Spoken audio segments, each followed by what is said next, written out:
Well, Sky's David Crabtree standing guard duty there over the three Concordes tonight. Looks rather impressive behind you there. Been quite a day, hasn't it, David? Yeah, it really has, and I know British Airways staff and the executives here absolutely delighted at the way it's gone today. It really has been a fitting send-off, and live pictures were beamed across the world about how great Britain is and how great this particular aircraft is and was over those many years. The staff themselves and invited guests, including a number of celebrities, are actually guzzling a bit more champagne and eating some of the really good food that we've been hearing about all day. Just a few hundred yards. We haven't been invited down there, unfortunately. It's a party without cameras. They wanted to get away from the cameras for a while and really let their hair down. What they have to decide now, BA, they've got 7 Concordes. What do they do with them? Do they go off to museums? And I think that will really be the main thing now. Perhaps there'll be one going to Manchester, Bristol. Perhaps one will go across to an aerospace museum in Washington. One perhaps in Edinburgh. They're not quite sure. There was also talk of the possibility of keeping one of them airworthy for things like fly past, but we've been hearing over the last few hours that that might be incredibly difficult because of the maintenance costs of all this, and they have to keep a specialist team together, and all the parts that go into this are very, very expensive indeed. In fact, we were told earlier that a rudder on its own cost £1 million. A little bit of an eerie feeling tonight, knowing that they are down and on the ground for the last time after a commercial flight.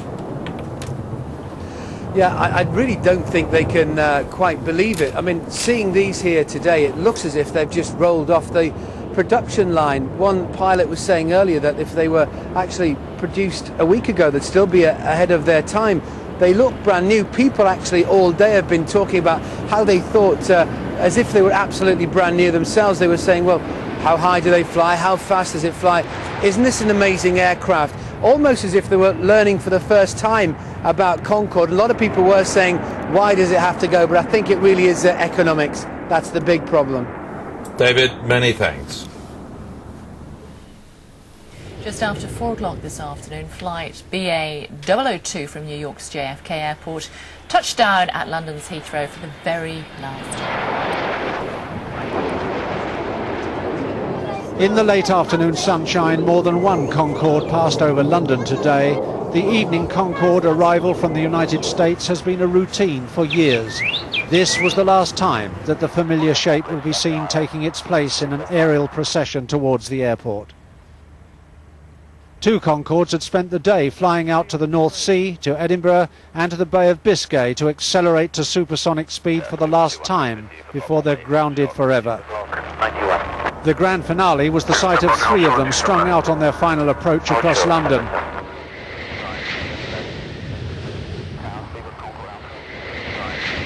And the most poignant was the arrival of flight BA 002 from John F. Kennedy Airport in New York after its 3-hour crossing of the Atlantic.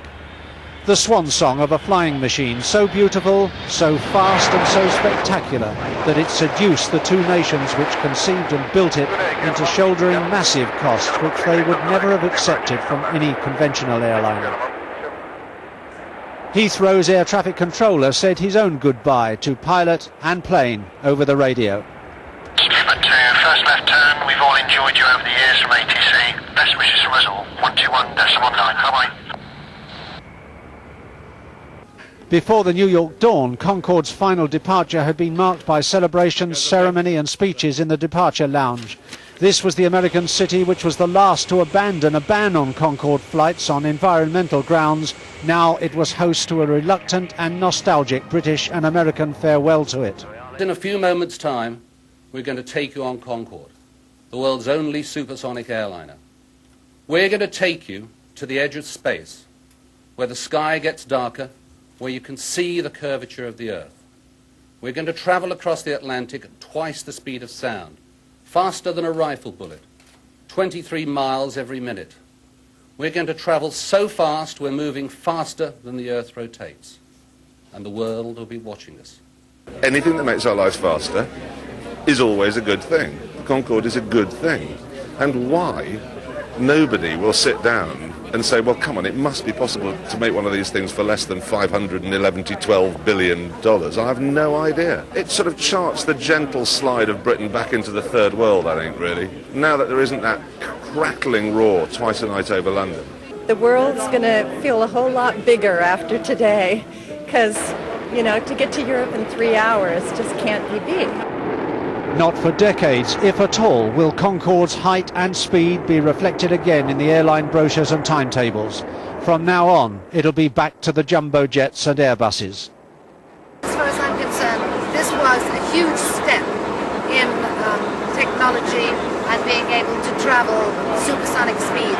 And the fact that it is being phased out, I think is quite shocking, and it's very weird to think that it's not going to be in the skies anymore. Yeah, it's such a beautiful, you know, machine. Back at Heathrow, that Concorde and its sister ship rolled to a halt to a salute from the airport fire tenders. And together they returned the courtesy with a bow from their hinged nose cones. The big white birds had come home to roost. Michael Sullivan, Sky News. Today may well be historic as the day we turn the technological clock back. The era of supersonic passenger air travel has come to a close. If you want to travel at twice the speed of sound, you'll either need to become a fighter pilot or wait a very long time before we see the like of Concorde again. Now, how could we resist it? Let's take a look back now at The Last Journey.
It is sad, isn't it? That's partly cause for celebration, but my goodness, it's sad. We'll miss it, won't we? Only because we didn't get a chance. Yeah, well, that's true. Anyway, they had a beautiful day for it. Is the weather going to last?